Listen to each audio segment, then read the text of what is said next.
ষাটের দশকে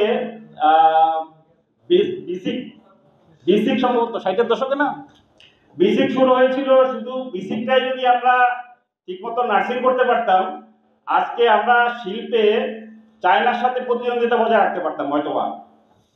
কিন্তু এটা স্বাধীনতার পরপরই আওয়ামী লীগ সরকার যেটা করলো, এস আলম অথবা এই যে দরবেশ সাহেবের মতো ওনাদের পূর্বপুরুষী হবে হয়তোবা, ওনাদের হাতে শিল্প কারখানাগুলোর দায়িত্ব ছেড়ে দিল। আর ওনারা মিলেনিয়ামের একটা সুযোগ মনে করে প্রথমে যেটা করলেন, কলকারখানাগুলো 90 সহ কেজি দরে বিক্রি করে দিলেন। একটা শিল্প বিপ্লবের যেটা শুরু করেছিল মুসলিম লীগ সরকার, সেটার অকাল মৃত্যু ঘটলো। ওই সময় মুসলিম লীগ সরকারের যেই অ্যাক্টিভিটি ছিল শিল্প রিলেটেড, আমি একটু বলি, একটু ধৈর্য ধরে শুনেন।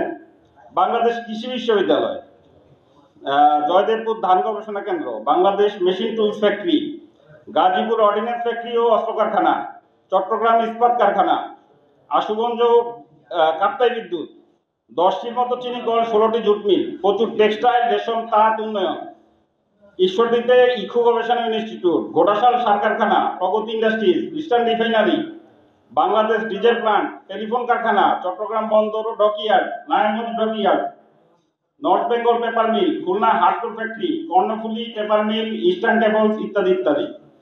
এই তো আমরা শুরু করেছিলাম, কিন্তু আমরা ধরে রাখতে পারি নাই। এখন নতুন প্রজন্ম আসছে, এরা রাজনীতিতে সক্রিয় হচ্ছে, নতুন গভর্নমেন্ট আসবে, সামনে ইলেকশন আসছে সামনে। আশা করি যে এই শিল্প বিপ্লব নিয়ে ওনারা কাজ করবেন। ছোট্ট একটা উদাহরণ দিই আমি, আমরা বোধহয় আলপিনও ঠিক মতো বানাতে পারি না। আমাদের আমদানি তালিকায় কি আলপিন আছে, স্টেপলার পিন আছে? আমরা এগুলো ঠিক মতো বানাইতে পারি না। অথচ 1000 প্রোডাক্ট আপনারা পাবেন যেটা বাংলাদেশে আমদানি বন্ধ করে দেওয়া সম্ভব, যদি গভর্নমেন্ট একটা সুনির্দিষ্ট পরিকল্পনা নিয়ে আগায়। মাত্র 30% টাকায় জমির মালিক হয়ে নতুন বাংলাদেশের গড়ে তোলার স্বপ্ন দেখা বাংলা বসতি। আমরা যদি টার্গেটটা এভাবে নেই যে আগামী 5 বছর পরে আমরা আলপিন স্টেপলার আমদানি করব না, এটা শূন্যের কোঠায় আমি আনবো যে কোনো মূল্যে। এটার জন্য রিলেটেড যেই টেকনোলজি অথবা সাপোর্ট দরকার, এটা নিয়ে আমরা দেশেই উৎপাদন করব, আমরা এই জিনিস আমদানি করব না। এইভাবে আমদানি পণ্য আমরা কিন্তু আস্তে আস্তে আস্তে আস্তে কমায় নিয়ে আসতে পারি। গভর্নমেন্ট এইভাবে চিন্তা করে কিনা আমরা জানি না। গিয়াস ভাই যেভাবে চিন্তা করতেছে 25 দফায়, এই পূর্ণাঙ্গ ইয়েটার থেকে এটা কাজ কিছুটা অদল বদল হতে পারে। দেশের সামর্থ্য আছে কিনা, কার্যকরী আছে কিনা, এগুলো আলোচনা হতে পারে। বাট এটা একটা পূর্ণাঙ্গ প্যাকেজ, এটা নিয়ে কাজ করলে এটার সুফলটা দেশ পাবে হচ্ছে 10 থেকে 15 বছর 20 বছর পরে। আমরা স্বয়ংসম্পূর্ণ হয়ে দাঁড়াতে পারবো শিল্পতে, আরো আমাদের আমদানি কমে আসবে, রপ্তানি অনেক বাড়বে। মুসলিম লীগ যেহেতু শিল্প বিপ্লবের শুরু করেছিল বাংলাদেশে অথবা এই বেল্টে, এটা 47-এর পরের সময়ের কথা বলতেছি আমি। মুসলিম লীগ সবসময় এই জাতীয় শিল্প বিপ্লব বা এই অ্যাক্টিভিটিসের সাথে আছে, আমাদের সমর্থন ব্যক্ত করতেছি।